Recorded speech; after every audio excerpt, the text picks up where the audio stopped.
Apresentar Pedro Boareto, nosso advogado que tem a coluna toda quinta-feira aqui na Raízes FM. Tem vindo frequentemente, né, Marquinhos? Sim. Mesmo com o seu, como fala? Como o seu compromisso com a raquete, né? Você tá bom, Pedro? Bom dia. Bom dia, Jean. Bom dia, Marquinhos. Bom dia. Confesso que eu fiquei um pouco perdido no início do programa, que vocês começaram a falar de um assunto aí que não é da minha época. Você de orelhão, ficha, eu desconheço isso. É mesmo? Não sei. Você é um privilegiado, hein? Fiquei um pouco perdido, mas tudo bem. Você não tem nenhum coleguinha que tinha apelido de orelhão? Não é da minha época. Esse era clássico, né? Nossa, nem fala. Eu tinha um amigo, o cara supervisor falava, deixa eu fazer uma ligação. Deixa eu colocar a ficha aí. E aproveitar e mandar um abraço para o nosso amigo Tony, que mais uma vez está de folga, né? E sempre às vésperas de feriado, né? Engraçado. Não, você tem que mandar parabéns pra mim, que sobra no meu, né? Eu que mereço. Não, tô brincando. É só brincadeira, gente, só piada, tá? Mas vamos lá.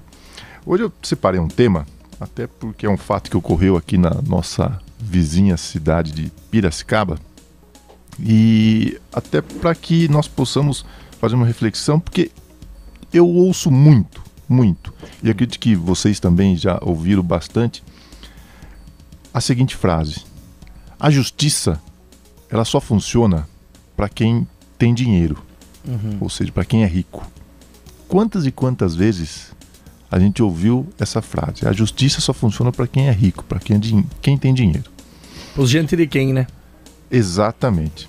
Mas não é a realidade.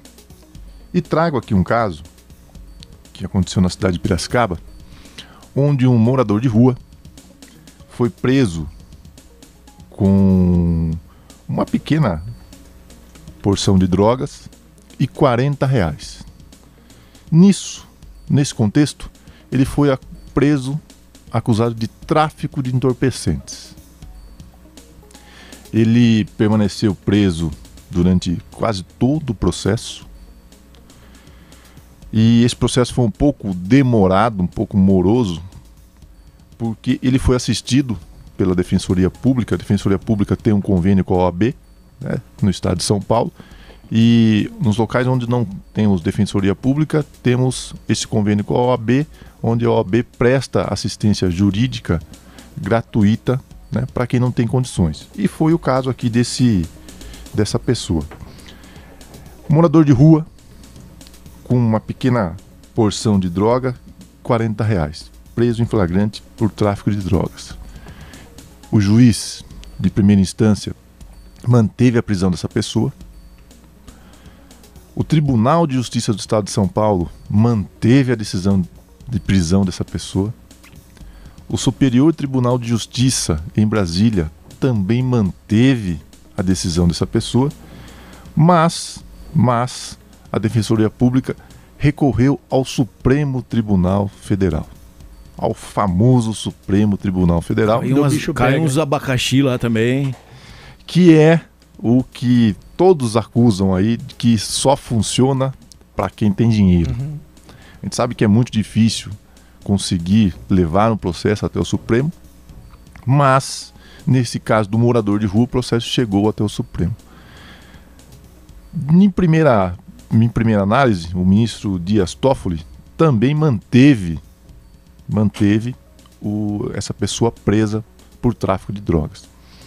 Mas a Defensoria Pública insistiu no pedido e, reconsiderando a decisão anterior, o ministro Dias Toffoli colocou essa pessoa em liberdade e, mais que isso, ele desclassificou o crime de tráfico de drogas para porte de drogas. Qual que foi a justificativa dele? Usuário? Exatamente. Ele menciona na sua decisão que a apreensão de inexpressiva quantidade de droga e pequena quantia em dinheiro não são suficientes para caracterizar o tráfico de drogas. Se não fosse isso, o legislador não criaria dois tipos penais, ou seja, o crime de tráfico, né, e o crime que a gente chama de usuário de droga. Nós temos esses dois tipos penais. Só que na grande maioria dos casos, todo mundo é traficante. Ninguém hoje é preso com droga e é considerado um consumidor de droga. Independente da quantidade agora, né? Independente da quantidade.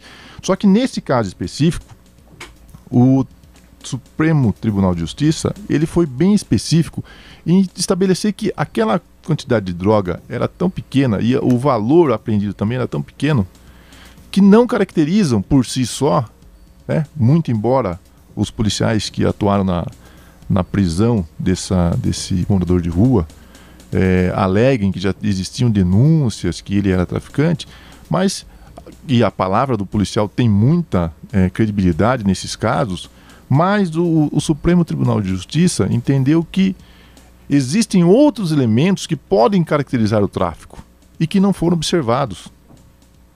Não foram observados no caso em questão. E pela pequena quantidade de droga e pelo valor tão inexpressivo em dinheiro apreendido, era forçoso reconhecer que esta pessoa era um traficante de drogas. Então o crime foi desqualificado e ele, né, foi absolvido daquela acusação.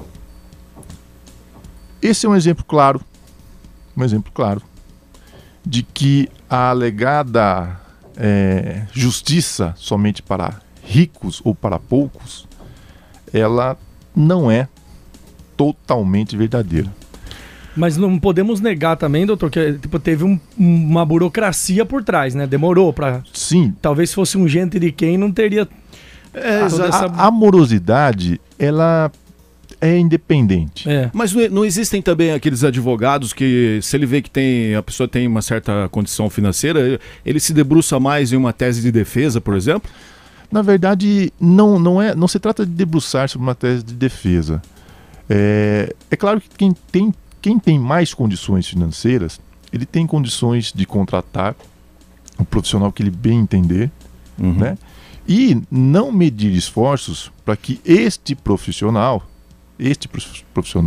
tenha todos os recursos possíveis para atuar na defesa daquele processo, né? Isso é fato. Muito embora hoje, nós já com a pandemia, o Poder Judiciário hoje, ele conta com grandes facilidades que anteriormente não existiam, como por exemplo, hoje para você despachar com ministros em Brasília, você consegue despachar virtualmente. Anteriormente, para que isso pudesse acontecer, você tinha que ir até Brasília. Então isso tinha um custo. Né? Então isso tinha um custo. Então é esta a questão de poder aquisitivo. Você proporcionar, contratar quem você bem entender e proporcionar condições para que aquele profissional possa realmente desenvolver todo o trabalho, independente da questão do custo. Agora, dizer que o Poder Judiciário só funciona para quem tem dinheiro, isso não é uma verdade. E nós temos um caso aqui prático na nossa cidade vizinha, aqui Piracicaba, um morador de rua, onde a Defensoria Pública procurou sim justiça e foi até o nosso último órgão aí do Poder Judiciário, que foi o Supremo, e conseguiu uma decisão de forma insistente, porque inicialmente negou. Sim. E ele foi lá, a Defensoria foi lá e pediu uma reconsideração, né? E brigou para que isso pudesse acontecer. Ou seja, quem estava no caso acreditava na tese de que aquilo ali não era tráfico. Sim. Né? E é isso que é muito importante, você ter ao teu lado um profissional que acredite realmente naquilo que você está falando e na sua situação. E é o que eu costumo dizer. Advogado, ele atua como se fosse um médico. Não adianta nada você chegar para o seu advogado e contar uma historinha. Você não vai no seu médico e conta uma historinha. Doutor, olha, eu estou com um probleminha assim, sim, mas a dor é no pé. Quando na verdade a dor é na cabeça. O médico vai cuidar do teu pé, não vai cuidar da tua cabeça. Tem que jogar real, né? E o advogado é a mesma coisa. O advogado precisa saber da verdade, como se fosse uma confissão ao padre, do que realmente aconteceu, para que ele consiga verificar melhor tese de defesa e que possa desenvolver um trabalho dentro do que realmente aconteceu. Porque o que mais prejudica hoje o trabalho do advogado dentro do processo é quando o cliente vem e traz uma história que não é verdadeira, e aí você monta uma estratégia de defesa. Aí no meio do caminho durante já começa a cair o processo, tudo. No meio do caminho você é surpreendido com a verdade. E aí fica muito difícil.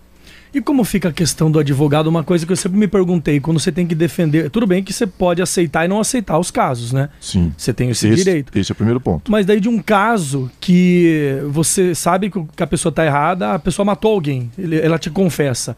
Como que fica o advogado para defender uma pessoa dessa? E às vezes é quando é a defensoria pública que tem que defender.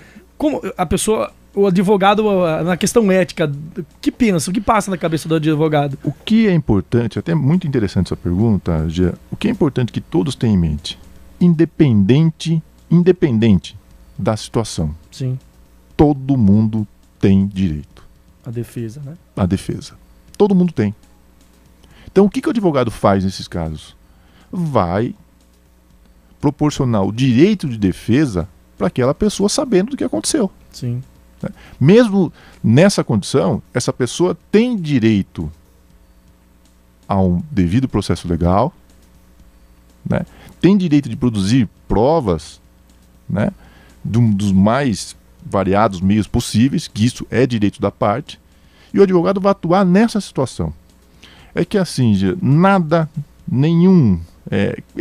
casos excepcionais, sim, é verdade. Mas ninguém em sua consciência acaba, não, eu vou aqui, pego uma arma aqui, vou ali, vou matar porque eu quero matar. Teve um contexto, Sempre tem um contexto, né? E esse contexto, é claro que nada justifica. Sim. Nada justifica, isso é verdade. Mas todo esse contexto é importante sempre para o deslinde do processo. E esse é o trabalho do advogado. O advogado, é importante deixar bem claro, que não é meio, não é fim. O advogado não é ele que decide. Quem decide são os juízes e muitas vezes, no caso, o próprio tribunal do júri, que é um tribunal formado por pessoas da sociedade. Mas o advogado, ele leva o direito da pessoa para a apreciação do Poder Judiciário. Até aproveitando esse contexto, eu vou fazer um alerta aqui para a população aqui de Capivari e da região. Infelizmente, nós tivemos uma denúncia na data de ontem, constando que uma funcionária de um banco aqui da cidade de Capivari estaria abordando algumas pessoas, alguns clientes do banco, e fazendo a indicação de um profissional para entrar com uma determinada ação.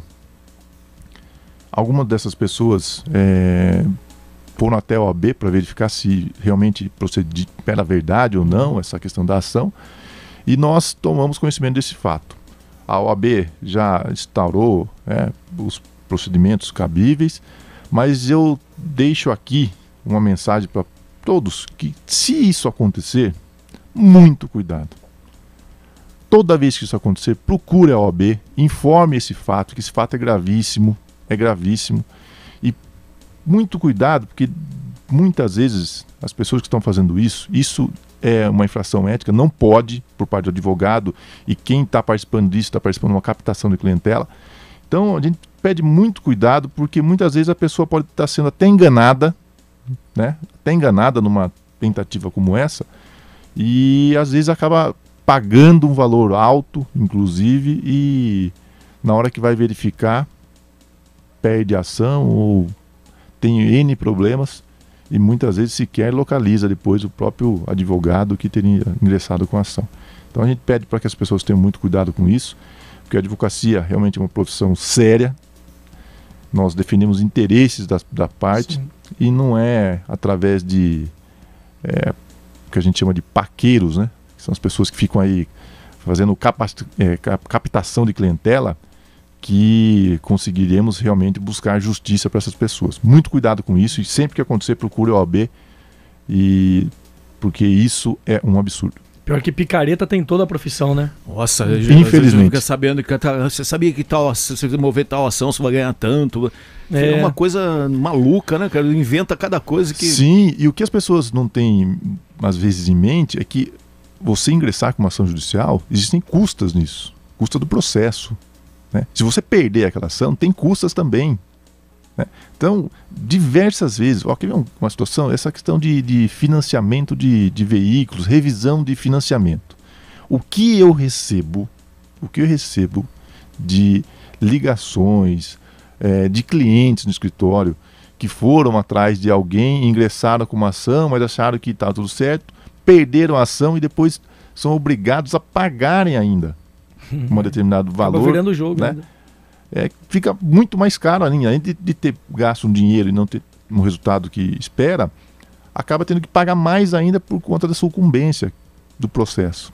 Então, precisa tomar muito cuidado com isso e não se deixar levar por esse tipo de conduta que, infelizmente, acaba só gerando mais prejuízos ainda. Perfeito. Doutor, a gente agradece mais uma vez sua presença aqui, por explanar esses assuntos, que é sempre importante, né? Assuntos corriqueiros que às vezes a gente esquece e é bom sempre reforçar também, né?